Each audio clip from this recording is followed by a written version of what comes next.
Wiggle,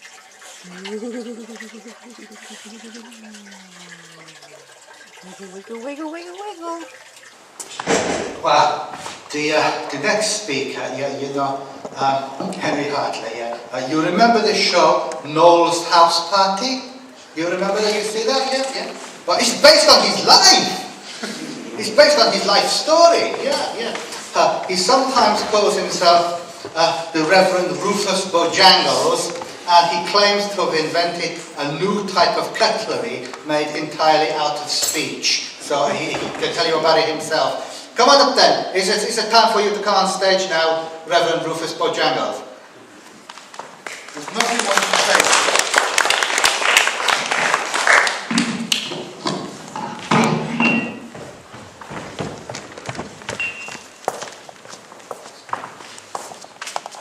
Hello? Oh, excellent.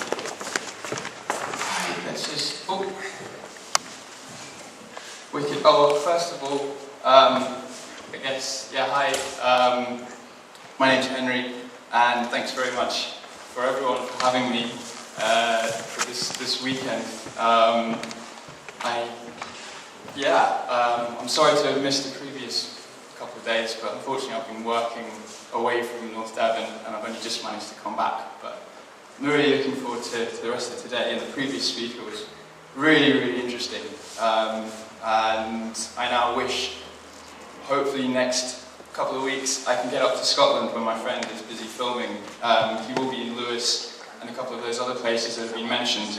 And I'm really looking forward to see if he hears of any of these stories, because he's gone up to interview some local residents. So yeah, fantastic.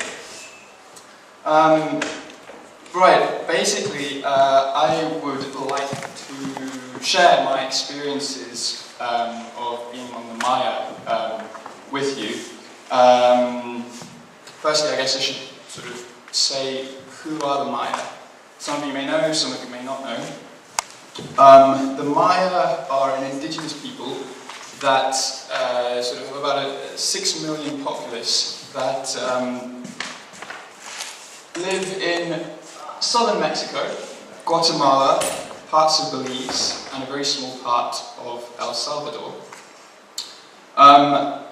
What the Maya are sometimes sort of misrepresented as is that they are one kind of homogenized group, the Maya. Whereas in actual fact there are at least 25 different language groups who they recognize themselves initially as. So these are Mam, Mopan, Kekchi, Tzotzil. There are many different, and they will recognize themselves as being that language group first, and then the Maya. And this is not something that we kind of really knew to begin with. My interest initially started with the knowledge that the 2012 supposed end date of the world is fast approaching. I thought, fantastic, another end of the world conspiracy theory, which is actually now based on a people that have lived as a civilization in one form or the other for thousands of years. So this is maybe something I should look into. Got lots of books, watched lots of films, went online, and the thing that I noticed the most was the huge amount of very conflicting data. You'd read one book and it would say one thing, and you'd read another book and it would say something completely different. Some would be written by academics, others would be written by supposed academics, others would just be written by travellers. So I figured, well, the only way to actually go and truly understand what's going on is to go there by myself. I was lucky, I just finished university, had a bit of student loan left, and my then girlfriend Veronica, who I'll be mentioning, who fortunately isn't here today, she was studying anthropology and was heading out there anyway, so I thought I'll go and join her and see what I can find. So begins a gringo in Central America, because that's pretty much what I was. This is Bob. As it happened, we went out in October 2009, it's a couple of years ago now, and really had absolutely no idea what we were doing in Central America. It was pretty much arrive in one place, hear a few stories, head to where those stories were being told, get there, and then they'd lead us all around. And eventually we arrived at Bob's place, who bizarrely happens to be an American, so not a Mayan, and not the usual source of information you would think to go to if you're wanting to understand the Maya. However, Bob has lived among the Maya for about 25 years now, and he has observed many of their cultures and traditions. He has had a Mayan priest as a teacher, and he has a wealth of knowledge and information that has been digested to make it easy for us to understand. And because I didn't speak any Spanish, he spoke English. That was great for me. So Bob told us a lot of stories. He told us a lot of things that he's experienced, and later on I sort of did a bit of research, cross-referenced them with academic studies, and also things that I experienced by myself. So I figured he's someone who I could use within this presentation as a means of information and as a source, and I confidently rely that they're quite something to go by. So, where are we? Okay, the main thing that Bob kind of told us, which really made sense when you read all the different things and spoke to all the different people that we had so far, was that the basis of Mayan existence is to do with the spirit world. Their relationship with the spirit world is in the sense that everything and anything that ever happens to them, to the surrounding environment, is to do with spirits or deities that have either caused it or have been summoned in one way or the other to cause it by another human. And this is really vital when it comes to understanding all the different things that we'd experienced or heard. They weren't considered stories amongst the Maya who may have come across them because of a tale of warning or a tale of hope or just an explanation for something. The Maya truly, most of the Maya, truly believe that the Mayan spirits, their ancestors, are as real as you are to me and I am to you. And it covers everything that they do in their everyday existence. So this was a great starting point for us. And what it enabled us is to understand some of the things that we come across. Now, one of those was a ceremony that we came across in a place called Momostenango, which is in the western highlands of Guatemala. One of the things that a lot of the Maya look at is a 260-day religious calendar. No one's quite sure how they came to the number 260. There's been a lot of speculation. It's not something for where you can look about it for hours and hours and hours. So I won't bore you with that. But the thing is, 260-day calendar is a new Mayan year, lots of celebrations, and we were in a tiny village in a mountain, and it was fantastic. And to give you an idea quickly of the sort of scope of what they do, I'll just quickly show you this.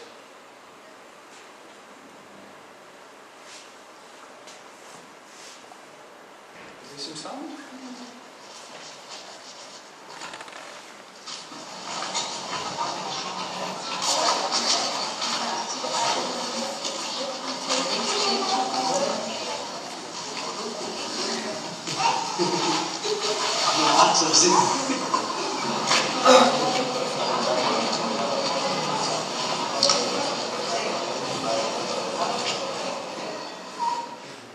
Well, I hope you sort of see roughly what was happening there.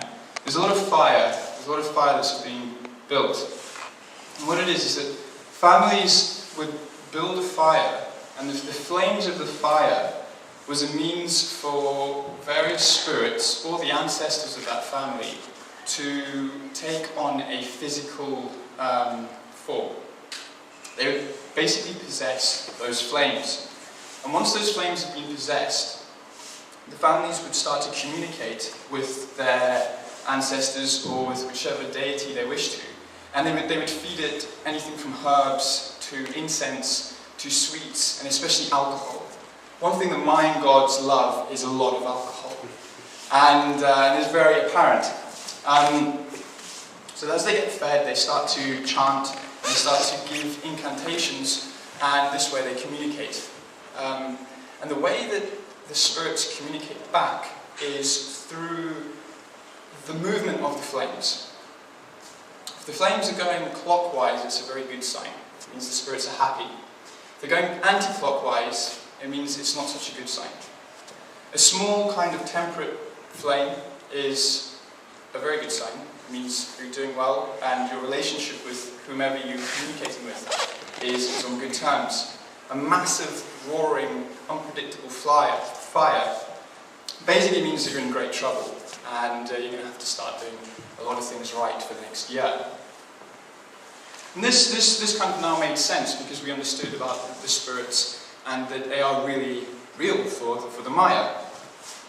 The not so great thing is the fact that as a documentary maker, I'm an observer, so I sit back and I observe and I try not to get involved. Veronica, on the other hand, as an anthropologist, she wants to get right in the middle of it. So she decides, and a very nice family kind to offer, that they're going to find out what the Mayan spirits have in store for us. Now this is great, I was like, okay, fair enough, but the unfortunate thing is that I was harbouring quite a dark secret from the Maya. And what it was is that, depending on the day that you were born, you get given a day sign. And this is a deity that looks after you and kind of represents what sort of person you are. Now my day sign is 3 Ahmak, it's the owl. Wise, inner strength, is able to look into oneself and then make a decision. But it also means that he is a great sinner. Ooh. And Veronica thought, yeah, well, I'll tell them all about Henry being Ahmak. So here I am in a field full of Maya, and suddenly they are aware that the only gringo really is a great sinner. And I have a little girl run up to me, the young girl of the family. Really excited, obviously the first time she's met an Ahmak, and she asks, how many girlfriends do you have? And I'm like, well, does Veronica know about all your other girlfriends? So that gives you an idea of really, they were convinced I have many girlfriends. And I was like, oh no, if this fire confirms it, then I may as well go home very quickly with my tail between my legs, because that's it, over for me. Anyway, the ceremony was conducted, and it turned out that I wasn't such a bad sinner after all. I was a good boy, and I could continue on my journey. The Mayan spirits are happy with me. It's a bit of a letdown. Yeah, I'm very sorry. Right, the other means of possession, basically, is we've got fire. Among the Lacandon Maya, which are a very small group in the jungles of southern Chiapas in South Mexico, they create what they call god bowls. So the Mayan shaman will make a small bowl about this big, and the front of this bowl will have a physical feature, a face that is the representation of that particular deity. And these bowls are then used for divination and as a means of communication. And it is believed that these spirits that normally roam the woods and the forests and the jungles around, they enter and they become alive. So these bowls are suddenly alive. And this gives you an idea of what you see when the Lacandon use this.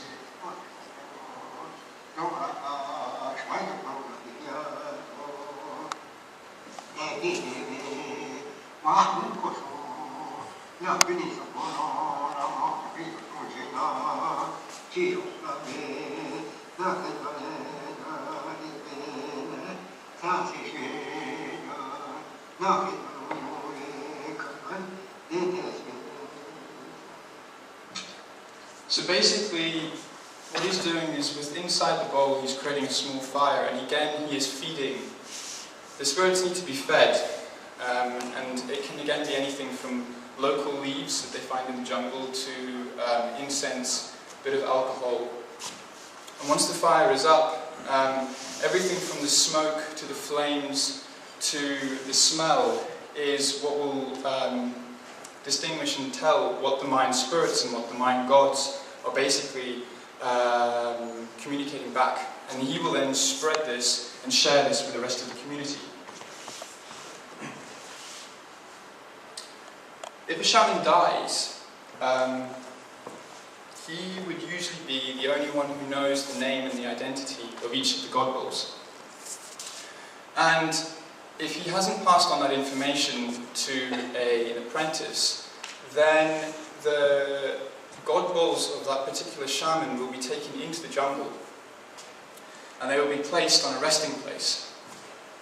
And the reason being is because if someone else was to take that same god bull and invoke the wrong deity, the wrong spirit, then the consequences would be horrific. And they thoroughly believe this. They thoroughly believe that that god bull is a direct, not even a representation, it is alive. But once the shaman dies, it has become dormant. And this was really apparent when we were taken to see this resting place. And as we approached, the young man that we were with, he suddenly stopped and he said to Veronica, "You can't go on any further." And I said, "Okay, out of respect, we can't go." And he said to me, "No, you can go wherever you want. You can go as close to them as you want and get your photographs, but you can't." And when we asked why, then he said, "Well, the thing is that if you get too close to the god bulls, their wives are going to get jealous of Veronica, and they will curse you, and they will make your life a misery." And it wasn't sort of like he's having a song or it's a tale. You could genuinely see there was fear in his eyes when he said this, and it was a real warning: don't get too close. And again, it sort of re-emphasized this fact of, for the Maya, the spirits are real. Spirits and deities can also take on physical forms of creatures, like flesh and blood creatures. One such is a imp-like creature that we were told, called Lachkek. Now, Lachkek lives in the central region of Guatemala, in the district or county, how you might call it, of Alta Verapaz, right in the center. It's very subtropical, the climate there. And Lachkek is said to be the result of the union between a Ladino farmer, because it would only be the non-Mayans who would have their own land and have their own animals, and a cow. And the offspring of this union would be Lachkek. And the problem is, Lachkek needs to be caught at birth. It needs to be caught by the farmer and put in a bag, otherwise it's going to run amok and go wild. And Lachkek is about 2 feet high. The bottom half is the haunches and the hooves of a cow, and the top half is that of a torso of a male, of a man. And he's completely black. And Lachkek runs around and he causes pranks and he causes mischief, and he will sneak up on people in the middle of the night and go boo. And quite often the sight is so horrific that people will just fall down dead. So Lachkek's been blamed for finding a body just on the road. It's been blamed for things going missing, because Lachkek can be summoned, if trained, to do your bidding. And these biddings can be anything from stealing from your neighbour to causing accidents on someone who you're not too keen on. But the main thing that Lachkek is summoned for is divination. So quite often, and in the case of Bob, he would have a lot of his neighbours come to him and ask him for Lachkek. Where is your Lachkek? Because as a non-Maya, he obviously has Lachkek. And the reason is, if something goes missing, if there's been a theft in the village, then Lachkek is able to find out who. And the reason, or one of the things that we believe, at least Bob believes, is that this tale was originally brought in by Ladino farmers as a means of warning the Maya not to steal anything because he'd be able to find out who it was. However, as with many of the Mayan traditions, Lachtek fitted in perfectly with what was originally Lachtek, a very similar goblin, imp-like creature that had existed way before the Spaniards had come. So coincidence? I don't know. What's interesting from the previous speaker is the fact that there is a far more sinister creature that exists supposedly all over Guatemala. This creature is called the Simanago. It's been a little while since I've had to speak Spanish, so my pronunciations are terrible.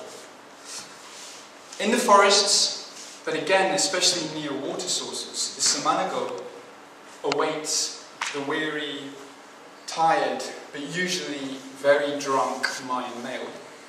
She takes the form of a beautiful temptress. However, her face is always in shadow. And she will approach this man, and she will offer and say, "Why don't you come and bathe with me?" And if lust should come over this man, and he does decide, then his fate is usually that he will be drowned. So she's blamed for whenever a man is found in a river or a pond or a similar thing, then they presume that Samanago had visited him and he couldn't resist. And as a result, his wife, I don't know, she may feel that he deserved it, I'm not entirely sure. So that idea of a water spirit existing even in the Maya for so long, it does seem to maybe have inclinations of a universal theme.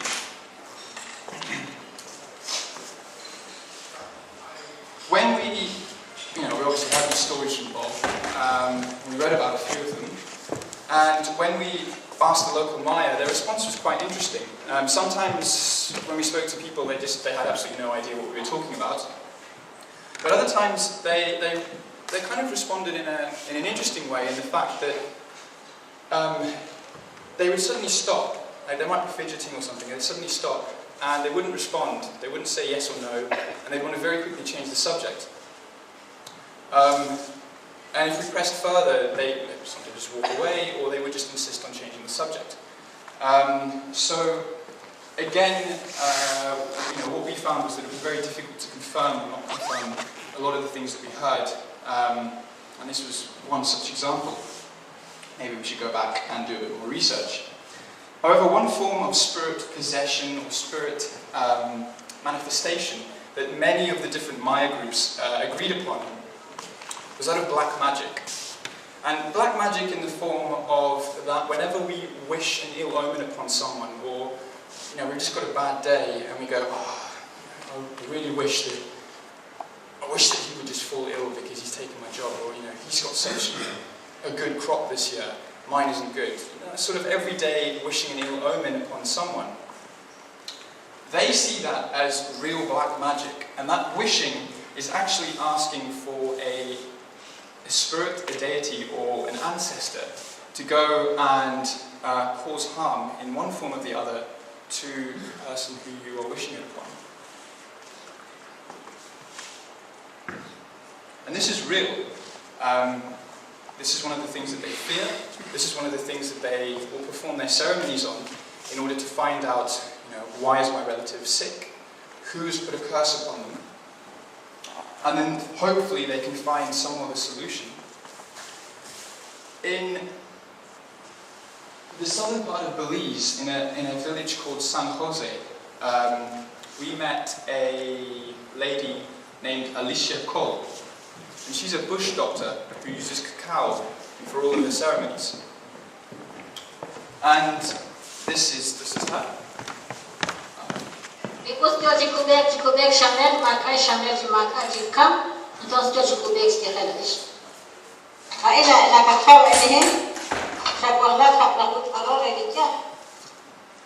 So the child of the man that we were staying with,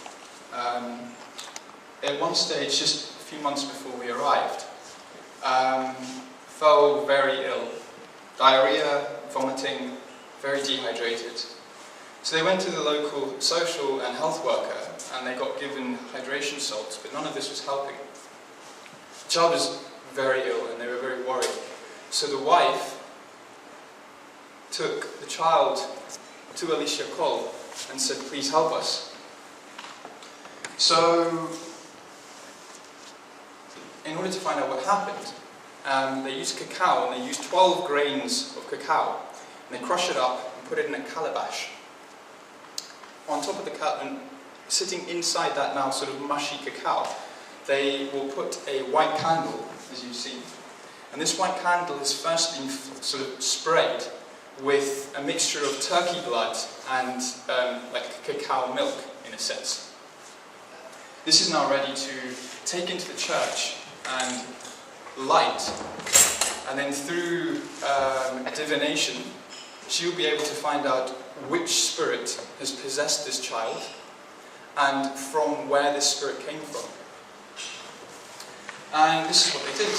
And see, I can't confirm it, but supposedly after this is happening and then bathing the child in a sort of cacao milk tea, he vomited up 2 worms, which was for them the confirmation that it was a spirit possession. And after that he did slowly become better and better, to the point where when we arrived, he seemed just like a happy, normal 7-year-old boy. So,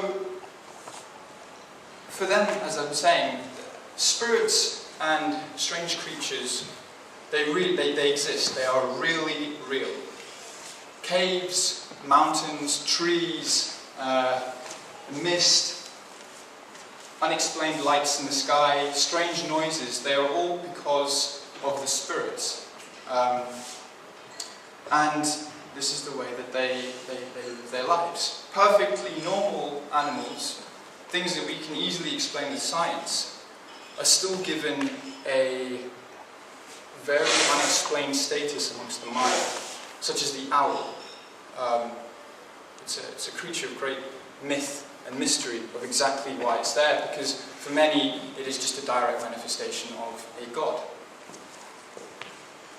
So they were sort of the real interesting things that we came across when we were among the Maya, of strange beliefs and happenings and their way of dealing with it. But this hadn't really answered the whole point of why I was going there, which was all to do with 2012. So, finally, 2012 is about the end of the world, or so we're led to believe. I wanted to ask questions and find out what the Maya believed, because surely if anyone knew about the Mayan calendar and about the Mayan end of the world, it would be the Maya. What was interesting was that we spoke to many of the elders that we visited, and some didn't have a clue. Others were very reluctant to say anything, and others were quite open. So we spoke to one man, and for him, the end of the world was the fact that they live so far high up in a mountain that all the water resources are slowly drying up. And he believes that in a few years' time there will be no more water in any of the surrounding areas. Now for him, that is the end of the world, because he's only ever known that as his world. He's never travelled any further outside of that. For others we came across, they were definitely influenced by Western thought, Western ideas about where the Maya fit in with a Western sort of view of the end of the world. So one man, he mentioned 2000, that his cousin told him about 2000 being the end of the world, and then she thought, no, it would actually be 2012. So it kind of was, definite Western influences. Others just were kind of very philosophical about their approach, and they were just saying, they didn't mention 2012, but they were saying, well, the world as we know it is slowly disintegrating. It is going to end. The West have got this great idea of solving every problem that they have with war, and they're going to destroy themselves, and they're going to take us along with them. And others we spoke to, they were convinced that yes, there will be a shift in cosmic consciousness, and that deities will come from the sky and they will sort of provide those who believe with salvation, and those who don't believe are doomed to Shibalba and the depths of a Mayan version of hell. So we left and we came back, we ran out of time, and really the questions that we went out to answer weren't answered. And we really arrived with more questions than we even intended to go there to look for. And I guess really what I'm trying to come to is the fact that for me anyway, when it came to looking and understanding at very different cultures, their ideas and explanations for things around them, I think it's quite easy for us to arrive with a very Western view and looking for Western answers, and if we don't find Western answers, then we're not happy. Rather than sometimes maybe just being satisfied with an answer that's provided by people that have lived and existed in amongst that region for forever. I think we're sometimes in the danger of always trying to find a very specific solution. And this is the case with 2012, was the fact that we need to have some kind of closure and a definite thing of this is what 2012 means. And maybe we should just, what I'm going to do is just wait and see what happens. So thanks very much for having me.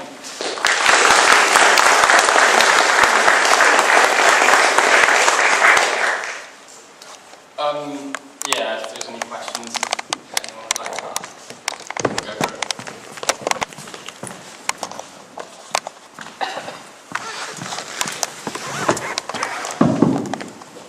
It's working, isn't it? This idea of 2012, is it really something dreamed up by Western occultists more than the Maya themselves?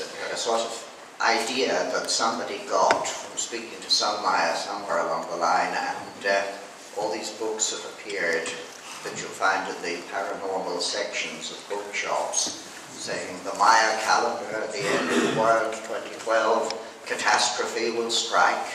Catastrophe taking various forms depending on the predilection of the author. Some prefer flood, some fire, some water, that sort of thing.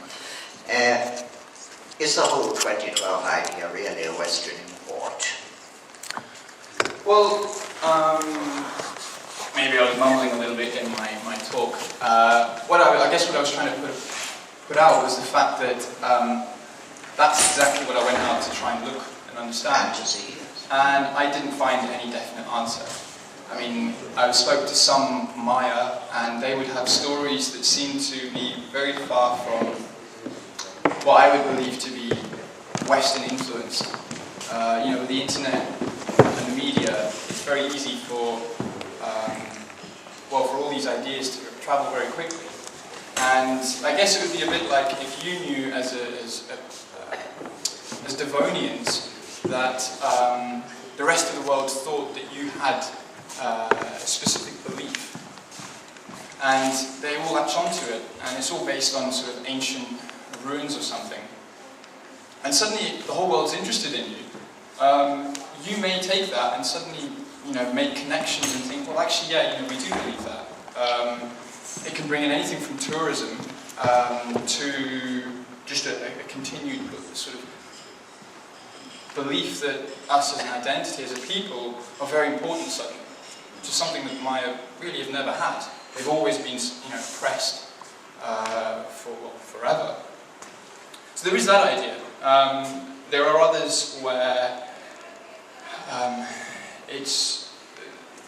they don't, they believe that something's going to happen sometime soon, but I think that's what a lot of people believe or understand. I don't think it's anything. Well, something will happen sometime soon. I'll eat my lunch, but that's beside the point. But no, I'm not a Devonian myself, but I've looked around at the Devonians here, and some of them look very primitive indeed, and I can well believe that these sort of beliefs could take hold among them and grip them by the throat. There is actually, before I ask a question, there has actually been a response from anthropologists now to this whole 2012 Mayan disaster idea. Because the thing is, being anthropologists and actually reading scientific journals, they don't read the sort of pseudo occult crap that's been knocking around for the past few years. They finally realised that there's loads of people out there building bunkers, you know, going berserk, and thought, hang on, we better actually point out where the people got the ideas from and did it wrong. So there was a very good retraction against 2012, which I've actually said in my groups, idiots that come on and tell me I'm going to die next year. I just respond anyway, contact our camping, but I'm going to die in October before that, so don't worry. My initial thing I was going to say, when you said about the response when you were asking about the magical beliefs and the change of subject and stuff like that, I mean, coming from a witch perspective, it's quite a common response, because I would suspect, you know, is it not that it's a common belief, don't name a deity, don't talk about it, because if you do, you're going to attract its attention. It's not like that. I mean, it's a similar way to the old British tradition of the fairies. You didn't call them the fairies, you called them the good people or the little people or whatever. A, to be polite, and B, because you didn't want them, because they're always present and listening, turning up because they might be a bit annoying. Yeah, no, I mean, absolutely. As you know, going out there as, well, trying to make a multimedia documentary and doing anthropological research, we were very aware of the quite, I'm trying to think of the word now, fragile, vulnerable kind of nature of a lot of the topics that we were looking at. So we did go to great lengths to approach them in as unobtrusive manner as possible. And, you know, we kind of expected that sort of response quite often. We had one case where the actual village that we ended up staying in for quite a while, it took us 8 days in a neighbouring village for the elders to decide, once we'd met them for about half an hour, whether they would allow us back in the village. And after they did, we were fortunate to spend Christmas and New Year celebrations there, and just sort of observe. But you know, that's all I could do. Veronica was able to sort of speak Spanish, so slowly, over a course of about 2 weeks, information was slowly fed, and it was incredibly frustrating. And it was precisely that, when asked, they said, well, you know, we can't just talk about this to anyone. First of all, you know, they could be prosecution. You know, they've had decades, if not centuries, of prosecution from either the Protestant or the Catholic Church for their particular beliefs. So they've first got to figure out whether we're not missionaries, and whether we're not going to go and report and say that there's a group of heathens living up on the hill. So no, yeah, I mean, that is exactly it. But just, you know, it's a tricky one, trying to get, quite often with this information, trying to get across that. It sounds silly, but you know, you mean, I guess if you approach it with almost like a compassionate element, rather than just making notes for a textbook, but you know, it's something slowly to learn. But yeah, I don't know if that's answered anything. Any other questions? Let's start at the front.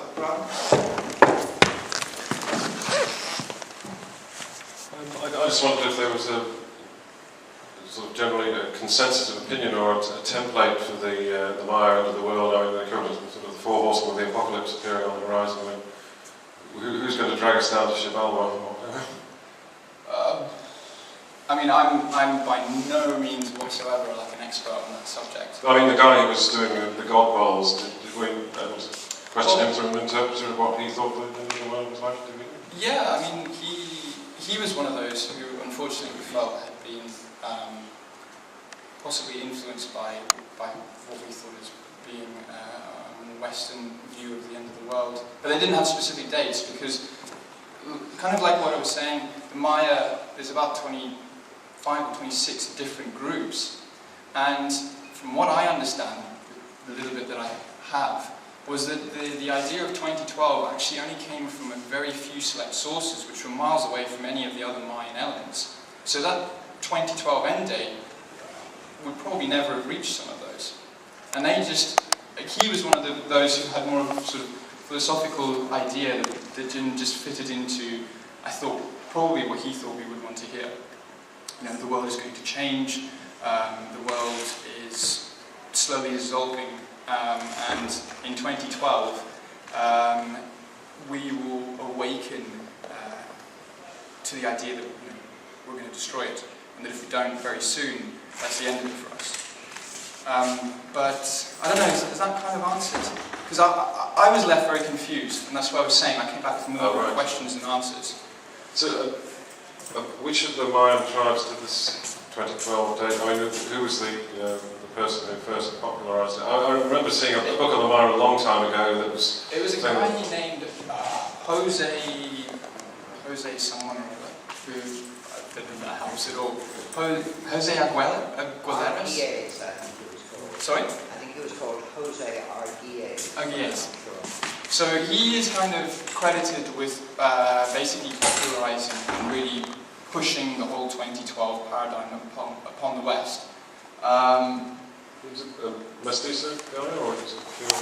Sorry? Is it a mestizo guy, or is No. Is it pure? I think he's either from. I think it was either Argentina or possibly Spain. I mean, he had no real connection with that area whatsoever. And he took. There's a carving which is the sort of the most obvious and the best preserved of the old Mayan calendar. The calendar stone. The long count, yeah. And that's almost the only direct reference to the idea of that at this date it's going to end. But it's a bit like, as far as I understood, it's a bit like, our years end and they begin, and it's kind of got a cyclical thing. It's obviously a bit more exciting because there's the stars, and it has been linked to greater numbers. Like the maths behind it is quite incredible, and I think that's what's exciting people by thinking that if back then they knew all this, then it must mean something. Anthropologists, I think for them, as far as I understood, is that the long count was used more for Mayan royalty to understand where their ancestry came from. Because the stronger and the longer your bloodline, the more power that you have.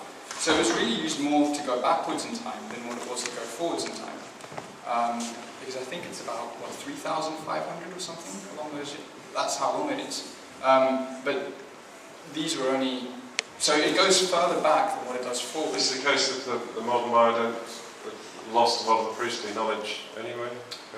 Some have, some haven't. Some have kept on to it. Different parts in Momostanango, where we were, there were a few that they still very firmly held on to the idea of night while as the day sign, which is why I got that response. The 260-day religious calendar. It's just evolved. I think, like all kind of belief systems, it evolves naturally over time. Nahual is Aztec as well. Is this all inherited from the Olmec originally? Yes. All basically they think on Olmec, which is ancient. So the other thing is that there was no clear definition of. Let's rephrase that. You could have one god who would have 20 different names, and that god may then actually be the same as another god who had 20 different names. So it's very, very, very confusing, and I think that's what also fuels the idea that any book that's come out, especially from a Western author that clearly says this is this and this is this, is probably simplifying it far too greatly, because even amongst the Maya, it's not that simple. So I'm waffling on a bit, aren't I? So. No, you're doing fine. Richard.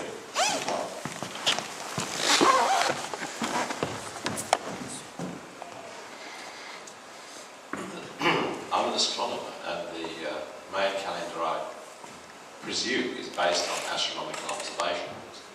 Is there some particular astronomical position? I looked at next year's meridian passage chart. It shows a few conjunctions here and there. It doesn't show anything significant to me. Is there any specific or significant astronomical configuration that is expected to belong to this end of the world? Well, this is again the really interesting thing is that the Maya that we spoke to, they didn't mention anything about sort of any kind of astrology based in their belief systems. It is all to do with spirits. It isn't really anything to do with planets and what we've read, to do with galactic alignment coinciding with 2012. Like I say, I'm not an expert, but as far as I understood from who I spoke to, what else was out there, there wasn't really anything along those lines. Okay. Yeah. Any other questions? Well, I would advise, if you're interested in anything to do with Maya, that minefield of data is incredibly exciting to kind of go through. Reading so many contradictory things, you can start to make up your own conclusions. It's kind of cool. Can you say that word? Yeah, kind of cool. And if we've got a year left, it's a good subject to go for that year. That's what I would say. So, yeah. Does that mean if the world does come to an end, I don't have to pay my income tax? You don't pay any anyway. Well, that is a base lie. I wouldn't believe that you could have said something as hurtful as that. Oh dear me. I'm an upright citizen who tries to support society, support our dear government, who I love so much. Anyway, shut up, Bernie. As always, you're just going off down tangents. I'll tell you what, one of the things that I love most about doing the weekend is the fact that we can showcase new people at the beginning of their careers. And sometimes these new people are outstanding. A couple of years ago, I introduced you to a young man called Max Blake, who nobody had ever heard of. I think he was 17 when he first came to the weekend, and I know him. And I get the same buzz from Henry. He's at the beginning of his career, and I think it is going to be a brilliant one. I'm really glad you could come, mate. Thanks very much. Also, by the way, he can eat enormous amounts of cake. We found this out because after I went to see his exhibition at the Flower Arts Centre, where we could hardly walk with swine flu, we said, give it a couple of weeks and we'll feel better, come over and have lunch. Came over and had lunch, and I've never seen a young man, except for Dave, eat such prodigious amounts of cake. He did very well indeed. Ladies and gentlemen, Henry Hartley.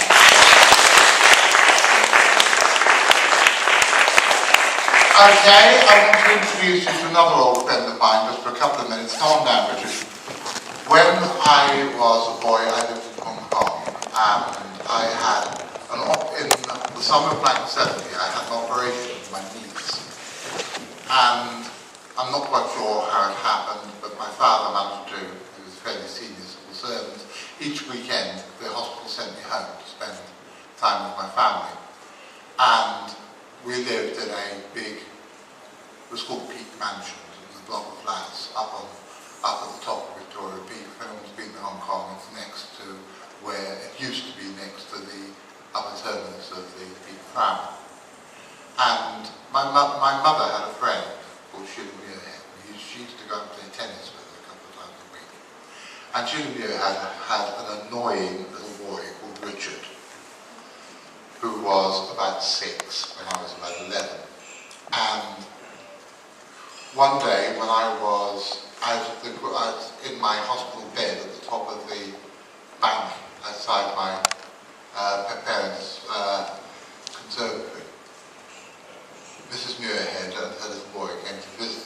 And at the time, like I am now, I was fascinated by butterflies. And there were these little blue butterflies flitting around over the grass, and I wanted to know what they were. I couldn't move. So I found this little boy, who at the time, he just wanted to play trains. But I got him going chuff, chuff, chuff, chuff, chuff, all over the grass with my butterfly net, so he could catch these little butterflies so I could actually identify. 40 years on, he's standing here. Richard, you've got a microphone there, and he's telling you about his new cryptozoological magazine. Richard Muir.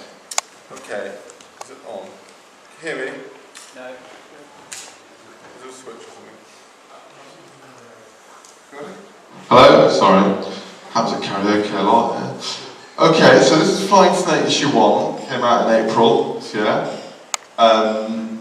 Basically, it took me quite a long time to work out if I wanted to do it at all, and the title, but quite happy with the way it's turned out. It's mainly what I call obscure or archival cryptozoology.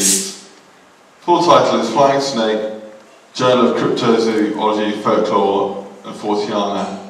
And it's what I call archival is pre-1950.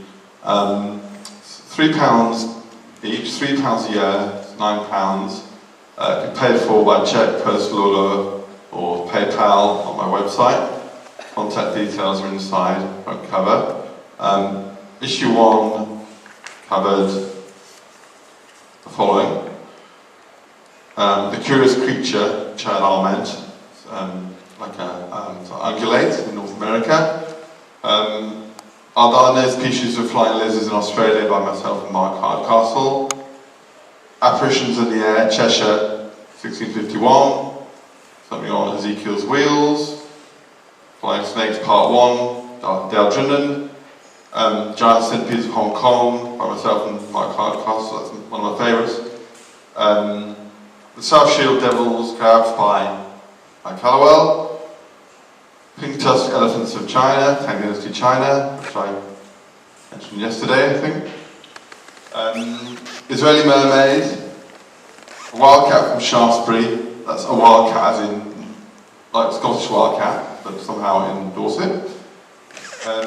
Spotted cat from a 15th century hunting manual, which is also on the back cover, from Bodleian Library, postcard. Sent by Carl Schuker on Zebra in Spain. A zebra drawn carriage, basically a photograph of a zebra drawn carriage. 2 notes on the Nandy Bear, which is, I don't think that's appeared elsewhere. It's found on online newspaper database. Notes and queries, book reviews. Anybody who writes gets a free copy. Anybody who has a book review gets a free copy. And I pay the postage. At the moment, I pay the postage. If you're interested, please talk to me. Thank you. Thank you, John. And there are a few copies, I believe, on the bookstall, aren't there, Richard? Yes, sir. Plus here. Ladies and gentlemen, my old I pal. hate machines. You're not very good at microphones, are you, Richard? No. Ladies and gentlemen, Richard Mearhead. Okay, we've got 35 minutes break for you all to go and eat.